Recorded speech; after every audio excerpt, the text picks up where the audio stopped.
Redwood গাছ পৃথিবীর সবচেয়ে লম্বা গাছ হিসেবে পরিচিত, যা প্রকৃতির এক অবিশ্বাস্য সৃষ্টি।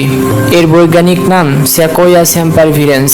এই গাছগুলো মূলত যুক্তরাষ্ট্রের ক্যালিফোর্নিয়ার উপকূলীয় ঘন বনাঞ্চলে জন্মায়, যেখানে প্রায় সারা বছর কুয়াশা ও ঠান্ডা আর্দ্র পরিবেশ থাকে। এই কুয়াশা শুধু দৃশ্যমান সৌন্দর্যই বাড়ায় না, বরং গাছের জন্য পানির একটি বড় উৎস হিসেবেও কাজ করে। রেডউড গাছের সবচেয়ে বড় বৈশিষ্ট্য হলো এর বিশাল উচ্চতা।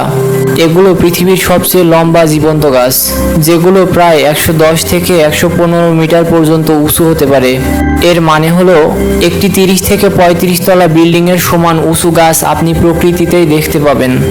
সবচেয়ে বিখ্যাত রেডউড গাছগুলোর মধ্যে একটি হলো হাইপারিয়ন, যেটি বর্তমানে বিশ্বের সবচেয়ে লম্বা গাছ হিসেবে পরিচিত। এত উঁচু হওয়ার কারণে অনেক সময় গাছের মাথা মেঘের মধ্যে ঢেকে যায়, যা দেখতে সত্যি অবাক করার মতো। এই গাছগুলো শুধু লম্বা নয়, বরং খুবই শক্তিশালী ও দীর্ঘজীবী।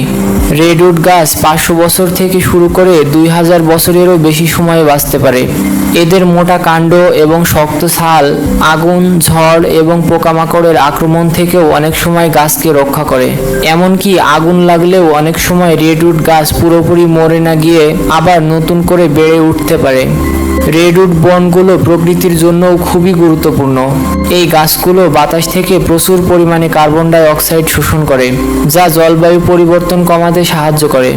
এছাড়াও এই বনগুলো বিভিন্ন পাখি, পোকামাকড় এবং ছোট প্রাণীর নিরাপদ আবাসস্থল। একটা মজার বিষয় হলো রেডউড গাছের নিচের দিকে আলো খুব কম পৌঁছায়, তাই সেখানে সবসময় ঠান্ডা ও অন্ধকার পরিবেশ থাকে। তবুও এই বিশাল গাছগুলো সেখানে টিকে থাকে, যা প্রকৃতির অসাধারণ শক্তির প্রমাণ। আজকের দিনে রেডউড বন অনেক কমে গেছে, তাই এগুলো সংরক্ষণ করা খুবই জরুরি। কারণ এই গাছ শুধু একটি গাছ নয়, বরং পৃথিবীর ইতিহাস, পরিবেশ এবং প্রকৃতির ভারসাম্যের একটি জীবন্ত প্রতীক।